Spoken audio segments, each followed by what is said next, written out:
Welcome to the BlazeSports Institute for Applied Science. This is a CDSS Level 2 curriculum subject.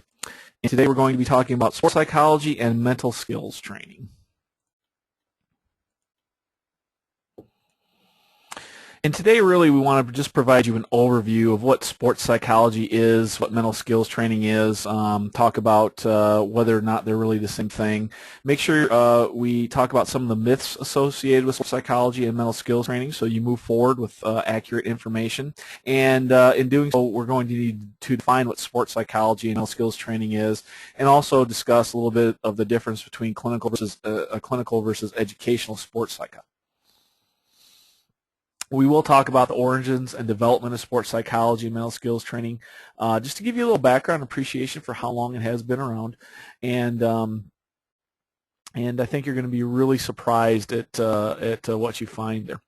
Also discuss what the objectives of sports psychology and mental skills training are, and of the sports psychologist, sports psychology consultant, or mental skills coach. You're going to talk about the difference between methods and skills development in sports psychology, and really, hopefully, when you come away with this, you're going to feel like mental skills training should be an integral part of your athletic program.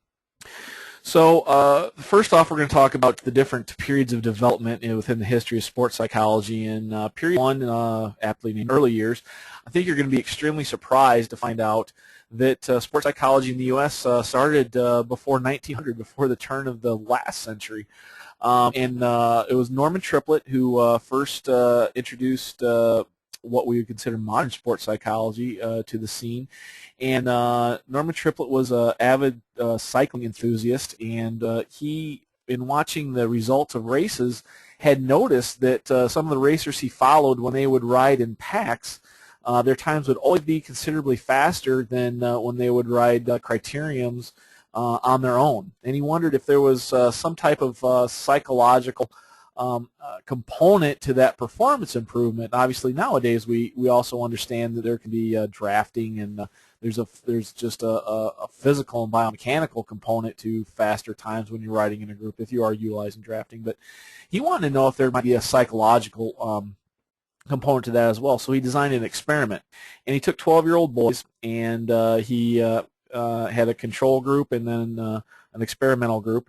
And within the control group, had them just on their own, individually cast a lure out and reel it in, and he timed how long it took them to reel it in. And with the same instructions, he would, the experimental group would group those boys together in pairs and ask them to do the same thing and time them. And lo and behold, when they got in pairs, all of a sudden competition arose, and they reeled that lure in faster. And that was kind of where we started in 1895, and starting to think about how psychological factors can affect physical performance, and then, of course, vice versa. How does physical performance affect psychological factors in sport? The second period of sports psychology development in the United States is known as the Griffith era, and Coleman Griffith is really known as the father of modern sports psychology. He did have an academic sports psychology lab at the University of Illinois, Urbana-Champaign, and published The Psychology of Coaching and Psychology of Athletics. He corresponded with Knute Rockne, with the subject being how to best psych teams up before a football game. And as many of you probably know, Knute Rockne was a legendary football coach at the University of Notre Dame.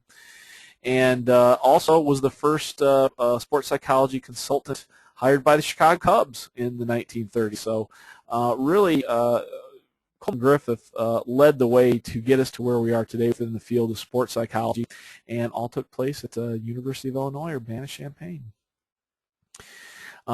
Starting to move into a little bit more modern times, period 3, preparing for the future, Franklin Henry, his big contribution was establishing a graduate program in psychology of physical activity, and in that same period there was the first World Congress of Sports Psychology, so really started to get a little bit more formalized, really enter the academic world. And moving into period 4 with Bruce Ogilvie is when we started to see an abundance of applied sports psychology consultants, and more conferences coming up, more graduate programs coming into being. And as we moved into the 21st century, really saw a lot of growth globally, although there was a lot of sports psychology research and application going on in Europe and Australia, with the United States kind of catching up, but really the whole world started to grasp a hold of, well, what sports psychology could do to improve a sport program.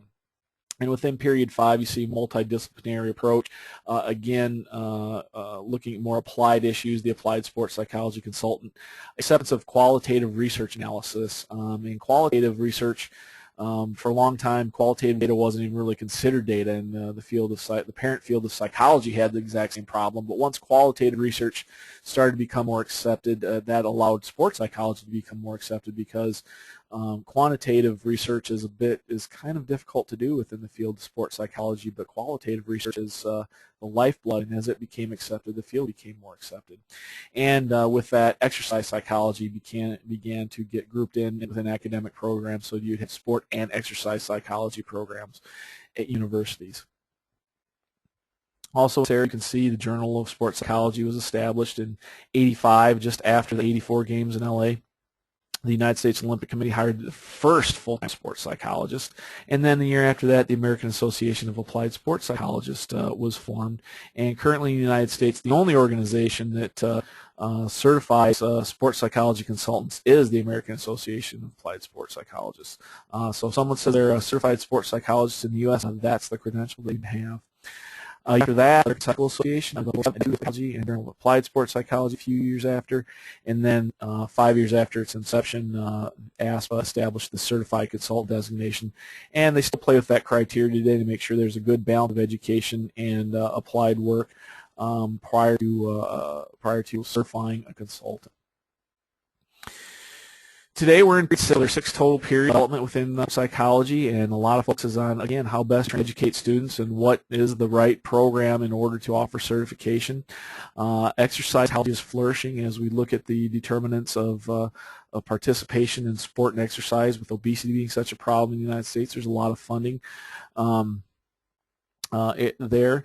And Division 47, again, sports psychology is a specialized competency area within the field, the parent field of psychology. So we're really in a great place here, really getting to where a lot of people understand the value of sports psychology. And really the rest of this presentation is just giving you some of the information to support that, so that you can go out and feel good about utilizing some of the resources that are available to help your athletes and your teams better focus, better concentrate, and better block out distractions, and perform more consistently within their sport. Still, one thing that we do fight with in the United States, negative connotation of psychological sports psychology consultant. So the question is psychological skills training versus mental skills training. Well, what's the difference? Well, there's no difference. They're the exact same thing. They're 2 different terms. So when we have a possible negative connotation associated with psychological skills training, what I tend to do is just utilize mental skills training. The terms can be used interchangeably. The nice about using the term mental skills training, or MST, you just eliminate those possible negative perceptions, but also the skills coach or the psychology consultant can brand themselves as a mental skills coach, and now they've got a client pool that is outside of athletics and goes into management personnel and executives, because the skills they're going to teach are the exact same they teach an athlete. They're just applied in a different environment. Some of the myths associated with mental skills training that are problem athletes only. Well, of course, the problem athletes only help problem athletes depending on the problems, but it's for everyone. And 5-year-olds could benefit from mental skills training. The recreational jogger can benefit from mental skills training. Everyone can benefit from mental skills training. It's just picking and choosing those pieces within the area that are going to work for them and help them achieve what they want to within their sport or their activity. And again, it's for elite training only, absolutely not. Again, a lot of your weekend warriors could really benefit from mental skills training. When you think about just people that like to run recreationally, even whether or not they do competitive road races, but if you want to go out and do a 12-mile run, you have to engage in some mental skills to get through that sometimes when you're not quite feeling right, it's hurting, you just got to finish, and you got to block out the negative self-talk, focus, and concentrate on the task at hand. That's all mental skills training. It can help anyone, not just the elite athlete. But what it doesn't do, it's not a quick fix solution. Just like any type of physical training, mental training has to be consistent. It has to be every single time. It has to be it has to be developed over time like any other skill. So it's not a quick fix solution. So if you're looking for a half-hour session, a 1-hour session with a mental skills coach or a sports psychology consultant to fix a problem, you're going to be disappointed. They're going to tell you they can't do that. They need to work with you to identify your problem and create a plan to remedy that in order to make you as independent as possible. You talk about that in a minute. And of course, the myth that mental skills training is not useful. It's absolutely useful. There's a lot of research out there that shows it. And there's a lot of anecdotal information from elite athletes, Olympic and Paralympic podium finishers, championship, collegiate, and professional athletes that will attest to how mental skills training helped them increase their consistency in peak performance. So what is sports psychology? Well, it's the scientific study of people and their behaviors in sport and the practical application of that knowledge. It doesn't do us any good to know all this information if we don't put it into use. So that's the key, putting it into use, evaluating how it's used and refining it and doing it over and over and over again to continually generate standards of best practice field. There's two objectives of sports psychology consultants, and they're two sides of the same coin. You want to know how the effects of psychological factors are on physical motor performance, and then again, how does physical activity and participation affect psychological development? So there's, again, two sides of the same coin. Which way do you want to look at it? Did the chicken come before the egg, cause, effect, however you want to look at it. But it's a relationship between mental and physical within sport and physical activity. Why do sports psychologists engage in the field they do? Well, they want to understand and help athletes, and whether they're elite children, a person with physical or mental disability, seniors or average participants.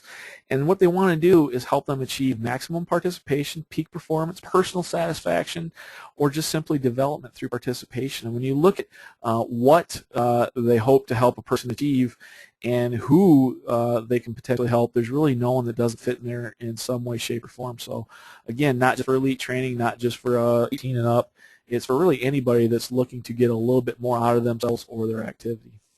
Well, how do they do this? There's three roles for a sports psychology consultant. They could be in an academic setting teaching, they could be private practice consulting, or they could be conducting research. And many sports psychologists with terminal degrees engage in all three.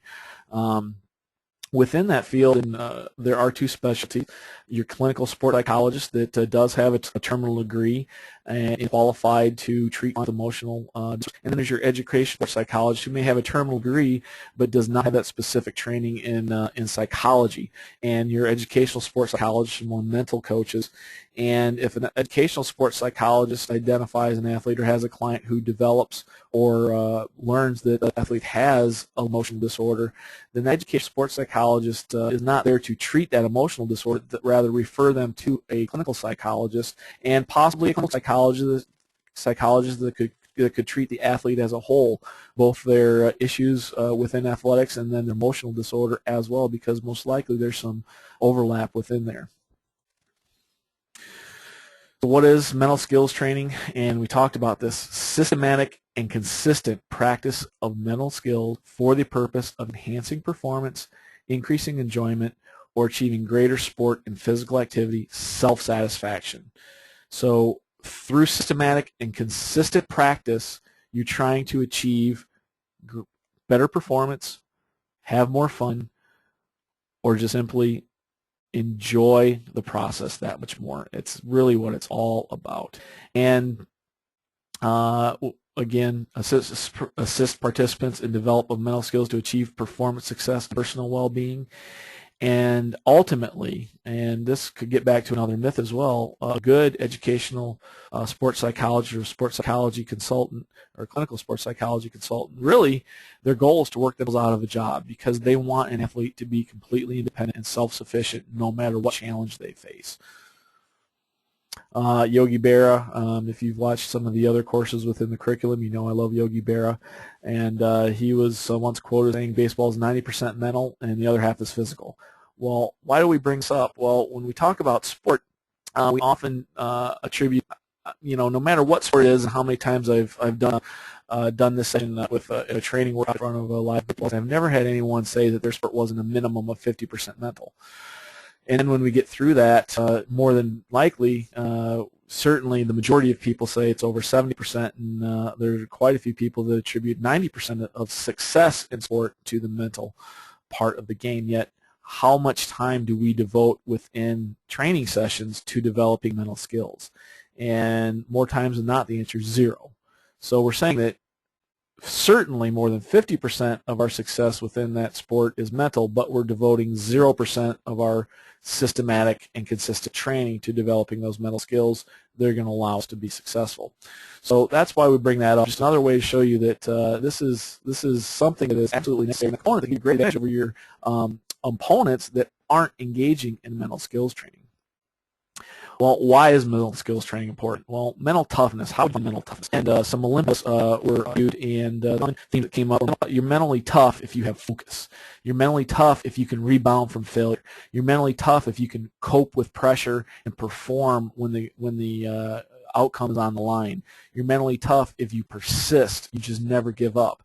And something that I looked at all this, and I added the last bullet point because really, in order to have that focus and rebound failure and cope with pressure, persist, you need to have an inner locus of control. And what that means is, from deep within, you understand that what you achieve is 100% up to you. Now, things are going to happen that are out of your control, but you have the ability to control what you do to be able to handle variables in the future. That your success is a result of the effort and work that you put into training. And when you understand that, it becomes much easier to focus and rebound from failure, cope with pressure, and persist through adversity. So that's what mental toughness is, and mental skills training can help you develop all those skills.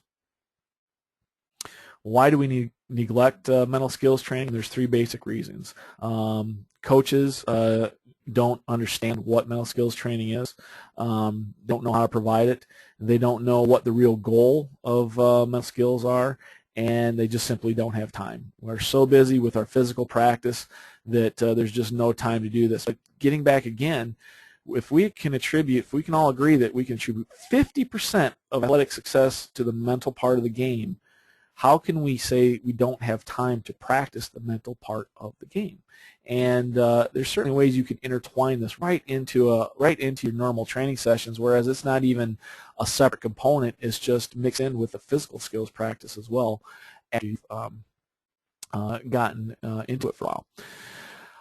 Skills versus methods. Skills, qualities to be obtained, and methods, the procedures or techniques that you're going to use to develop those skills. And some of the different methods are arousal regulation, attention, concentration. We talk about arousal regulation. That's just energy management. Are you really geeked up? Are you low toned? Are you controlling your anxiety? Very, very nervous? Is your breathing sporadic? Is your heart palpitating? And we can use different methods to control all those psychosomatic responses. Imagery, visualization, you can use, again, you can use that to relax, to focus, to practice even. We'll talk about that in a minute. Setting on the methods. And attention, concentration, focusing on cues, blocking out distractions. Some of the different skill categories, and we won't really get into a lot of this. There's a lot of information out there, and you can go and look it up on your own. But just open up the foundational skill categories: achievement, drive. You know, what motivates you to go after your goals. Self-awareness, productive thinking, self-confidence, performance skills, your perceptual cognitive skill, your attentional focus, the energy management that we talked about. Interestingly enough, personal development, identity achievement, and interpersonal competence, that's what we're talking about there, is really developing a whole rounded person, and that's particularly important for the better athletes and elite and professional athletes who tend to identify themselves as athletes. And when their professional career is over, it kind of leaves a huge hole in their life where they don't really understand who they are anymore. So within the field of sports psychology, mental skills training, we've identified a skill category that is specifically about making sure athletes understand they are well-rounded individuals with a lot to offer. They're not just athletes. And then finally, skill category is the team, and we've got leadership, communication, cohesion, team confidence, and all the different things that we could do within those areas in order to better develop our team confidence, communication, task, and group cohesion, all done through mental skills training. Oh, page up. That is the end of the presentation. Again, that's just a quick overview of what mental skills training is. There's a number of great resources out there. These are two books I highly recommend. I've read them both. A lot of great information in there, and there's actually a 5th edition of the Weinberg Texas Foundations of Sport and Exercise Psychology that goes in depth into those skill categories and the methods. And applied sports psychology, personal growth to peak performance. A lot of great information in there, and a lot of great techniques for skill development. A lot of the methods are explained, and the different skills are explained. So plenty of information for you to find out there. Hope you enjoyed the presentation, and hope you enjoy the BlazeSports Certified Disability Sport Specialist Program.